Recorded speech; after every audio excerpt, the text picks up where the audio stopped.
Bismillahirrahmanirrahim. Assalamualaikum warahmatullahi wabarakatuh, Bapak Ibu sekalian. Baiklah, pada kesempatan kali ini saya akan mencoba menyajikan materi mengenai sosialisasi program sertifikasi halal gratis atau disingkat SAHATI. Yang pertama perlu kita ketahui yaitu mengenai dasar hukum wajib sertifikasi halal di tahun 2024. Pertama, Undang-Undang Nomor 33 Tahun 2014 tentang Jaminan Produk Halal. Selanjutnya adalah ada Peraturan Pemerintah Nomor 31 Tahun 2019 tentang Peraturan Pelaksana Undang-Undang Nomor 33 Tahun 2014 tentang Jaminan Produk Halal. Di mana di dalam Undang-Undang Nomor 33 Tahun 2014 tentang Jaminan Produk Halal, yaitu mengatur kewenangan yang tadi sebelumnya ada di Majelis Ulama Indonesia menjadi di Badan Penyelenggara Jaminan Produk Halal atau BPJPH.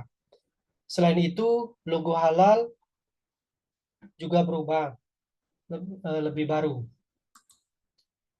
Di dalam Peraturan Pemerintah Nomor 39 Tahun 2021 tentang penyelenggaraan bidang jaminan produk halal, di pasal 140, di situ dicantumkan kewajiban bersertifikat halal bagi produk makanan, minuman, hasil sembelihan, dan jasa penyembelihan sampai dengan tanggal 17 Oktober 2024.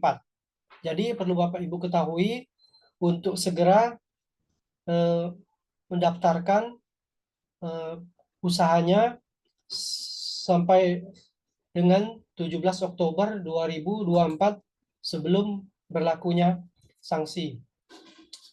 Di dalam Peraturan Menteri Agama Nomor 20 Tahun 2021 tentang sertifikasi halal bagi pelaku usaha mikro, di pasal 2, di situ dicantumkan poin pertama, produk yang dihasilkan oleh pelaku usaha mikro dan kecil wajib bersertifikat halal.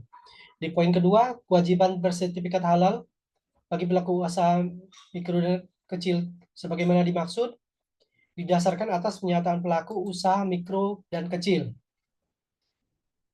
Di dalam Peraturan Pemerintah Nomor 39 Tahun 2021 tentang penyelenggaraan bidang jaminan produk halal di pasal 149 di ayat 2, di situ dicantumkan sanksi administratif yang akan dikenakan terhadap pelaku usaha berupa peringatan tertulis, denda administratif, pencabutan sertifikat halal, dan penarikan barang dari peredaran. Serta di pasal 6-nya, di ayat 6-nya juga tercantum mengenai denda paling banyak 2 miliar rupiah.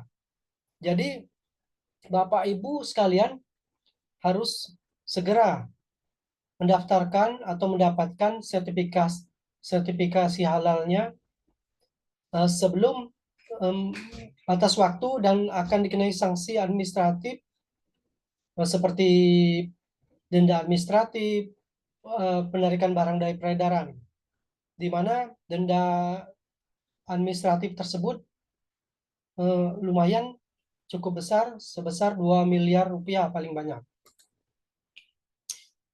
Selanjutnya nomor 2 yang perlu kita ketahui yaitu program sertifikasi produk halal gratis. Di dalam Peraturan Menteri Agama Nomor 20 Tahun 2021 tentang sertifikasi halal bagi pelaku usaha mikro, di pasal 24, poin pertama menyatakan permohonan sertifikat halal diajukan oleh pelaku usaha mikro dan kecil tidak dikenai biaya atau gratis, Bapak Ibu sekalian, dengan mempertimbangkan kemampuan keuangan negara. Di dalam poin kedua, kriteria dan prioritas sebagaimana dimaksud itu meliputi yaitu belum pernah mendapatkan fasilitasi atau pembiayaan sertifikat halal, kemudian memiliki nomor induk usaha atau NIB, selanjutnya Bapak Ibu itu memproduksi sendiri barangnya atau bukan penjual. Di dalam Peraturan Menteri Agama Nomor 20 Tahun 2021 tentang sertifikasi halal bagi pelaku usaha mikro, di situ juga diatur bahwa di pasal 19 bahwa pendamping proses produk halal atau P3H melakukan verifikasi dan validasi pernyataan kehalalan oleh pelaku usaha atau Bapak Ibu sekalian. Di poin kedua, verifikasi dan validasi sebagaimana dimaksud itu meliputi bahan dan proses produk halal. Itu sesuai dengan keputusan Kepala BPJPH nomor 22 tahun 2023 tentang petunjuk teknis pendamping proses produk halal dalam kewajiban halal pelaku usaha mikro dan kecil berdasar pernyataan pelaku usaha. Sertifikasi halal gratis adalah program subsidi 100% atas biaya pengurusan sertifikat halal yang diberikan oleh pemerintah bagi pelaku usaha mikro yang memproduksi makanan dan minuman olahan dengan proses sederhana dan rendah risiko. Di sini terdapat 13 jenis produk makanan yang memenuhi program sertifikat halal gratis. Seperti es untuk dimakan, lemak minyak dan emulsi minyak, susu dan analognya, kedai makanan dan kedai minuman, makanan ringan siap santap, garam, rempah, saus dan kecap, gula, madu dan pemanis, telur dan olahannya, ikan dan olahan perikanan, serta roti dan bakery, ada juga tepung dan sereal, selanjutnya permen dan coklat, yang terakhir yaitu adalah olahan buah dan sayur.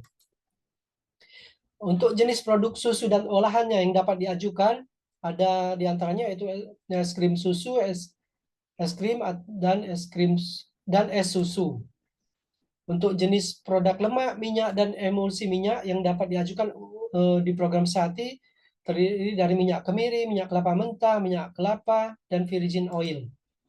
Untuk jenis produk es untuk dimakan, ada beberapa macam yang bisa diajukan di program SATI, antara lain es batu konsumsi, es buah, es lilin, es campur, es rasa susu. Ada juga jenis produk olahan buah yang bisa diajukan, terdiri dari asinan buah, buah bergula, pasta buah, saus buah, manisan buah, jeli agar, cincau hitam, tempoyak, keripik buah, dodol, banyak ya Bapak Ibu sekalian. Kemudian jenis produk olahan sayur, ini ada kentang goreng beku, kuaci, emping melinjo matang, sayur asin, asinan jahe, selai kacang, ada pasta tomat, sawi asin, ada kimchi, ada keripik bayam, ada juga kerupuk jengkol yang bisa. Kemudian untuk jenis produk coklat juga banyak, ada coklat dari yang terdiri dari bubuk, ada coklat instan, ada coklat pasta, dan lain-lainnya. Untuk jenis produk permen juga ada permen keras, ada permen lunak, ada gula kapas, itu antara lainnya Bapak Ibu sekalian. Jenis produk biji-bijian dan tepung, macam-macam. Kemudian jenis produk sereal dan mie, ada juga jenis produk roti dan bakery. Di sini ada roti tawar, roti gandum, roti canai, bakpao termasuk di sini. Jenis produk bakery khususnya ada cake, ada brownies, ada pastry, ada penekuk, bakpia. Kemudian jenis produk kue berbahan dasar beras, ada kue mochi, wajik, ada putu ayu, lemper ayam, ada lapek bugis, ada pukis, ada kue apem. Kemudian jenis produk kue kering dan puding, ada macam-macam juga, ada kue nastar, kue putri salju. Selanjutnya jenis produk ikan dan olahan perikanan yang bisa diajukan, yaitu macam-macam di sini, ada banyak, ada bakso ikan beku, nugget ikan beku, ikan pindang, ikan presto, siomay ikan, tekwan ikan, macam-macam Bapak Ibu. Kemudian ada kue cumi, dimsum udang, sambal goreng ikan, keripik belut, dendeng ikan, terasi ikan. Jenis produk ikan dan perikanan semi awet yang bisa diajukan di dalam program ini yaitu petis udang, sosis ikan, otak-otak ikan. Ada juga jenis produk telur dan olahannya, telur matang, telur hitam, telur asin, martabak telur. Ada jenis produk gula, madu, dan pemanis, gula kelapa cetak, gula aren cair, ada gula hias, sirup kopi, madu cair, juga termasuk di sini. Jenis produk garam dan rempah, ada macam-macam. Ada cabai bubuk, lada bubuk, jahe bubuk, kayu manis bubuk. Jenis produk garam dan rempah juga macam-macam. Jenis produk saus dan kecap, ada sambal, saus pizza, kecap ikan, kecap pedas, ada jenis produk makanan ringan siap santap, kemudian ada jenis produk kedai makanan, kedai minuman, dan terdiri dari kedai makanan, kedai minuman, penyediaan makanan dan minuman olahan, Ada 6 jenis produk minuman sehati yang terdiri dari konsentrat buah dan sayuran, produk jus buah dan sayuran, minuman tradisional dan jamu, susu dan campuran susu, kopi teh dan sari kacang, aneka minuman ringan non soda. Ada juga jenis produk jus buah dan sayuran, kemudian jenis produk konsentrat buah dan sayuran, jenis produk minuman non soda, jenis produk minuman kopi, teh, dan sari kacang, kemudian jenis produk minuman susu dan campuran susu, ada susu cair putih, susu cair berperisa, sebagai contoh. Kemudian ada jenis produk minuman tradisional dan jamu. Di sini contoh-contohnya bandrek, wedang jahe, ada sekoteng atau minuman tradisional lainnya. Kemudian kita akan masuki tahapan ketiga, itu proses pengajuan sertifikasi produk halal gratis. Di sini Bapak Ibu selaku pelaku usaha harus dan atau wajib didampingi oleh pendamping P3H, pendamping proses produk halal, untuk dalam hal melakukan proses verifikasi dan validasi proses pembuatan produk. Oleh ini akan yang dilakukan oleh Bapak Ibu selaku pelaku usaha. Ini nanti akan dibina dan diawasi oleh lembaga P3H Edukasi Wakaf Indonesia. Selanjutnya, pendampingan proses produk halal tersebut antara lain yaitu pelaku usaha wajib memiliki NIB dan KBLI.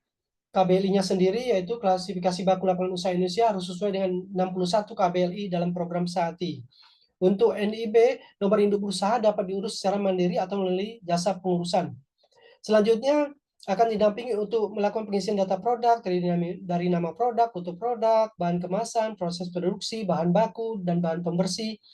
Baru selanjutnya baru dapat diajukan untuk pengajuan untuk mendapatkan sertifikat halalnya. Proses pengajuan tersebut berlangsung selama 14-60 hari kerja, di mana nanti akan dilakukan verifikasi data, kemudian sampai ke komite fatwa, kemudian dilakukan penerbitan sertifikat halal. Walaupun di sini tercantum 14-60 hari kerja, Bapak Ibu sekalian, perlu diketahui bahwa pengajuan sertifikasi halal gratis ini bisa memakan waktu lebih lama.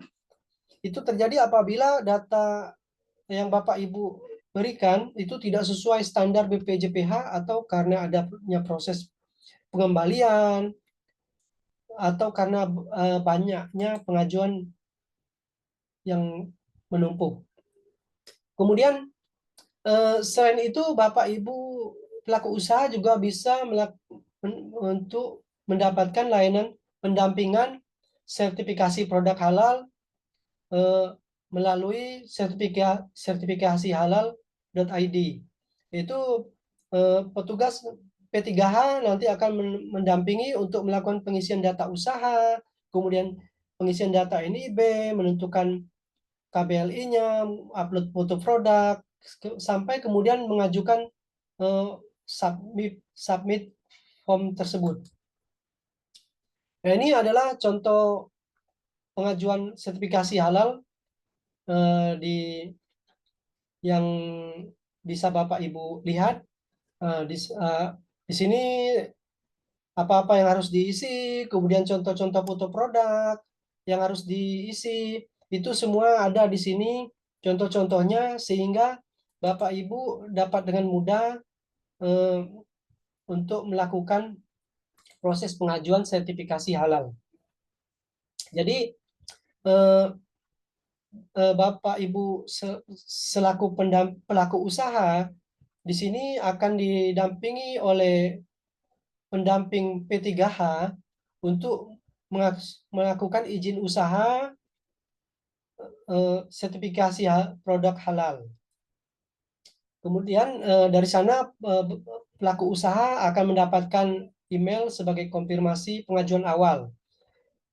Nanti akan diketahui apa-apa yang harus diperbaiki, mungkin labelnya atau foto produknya atau NIB-nya belum ada. Nanti pendamping P3H akan mendampingi Bapak Ibu selaku pelaku usaha sampai pengajuan Bapak Ibu tersebut benar-benar menghasilkan data yang berkualitas sesuai dengan ketentuan dari BPJPH. Baru selanjutnya dapat dilakukan pendampingan pengajuan sehati di akun Si Halal. Nanti Bapak Ibu akan dibantu oleh pendamping P3H untuk membuat akun di Si Halal. Nanti setelah itu akan terbit sertifikat halalnya seperti contoh yang kita lihat di sini.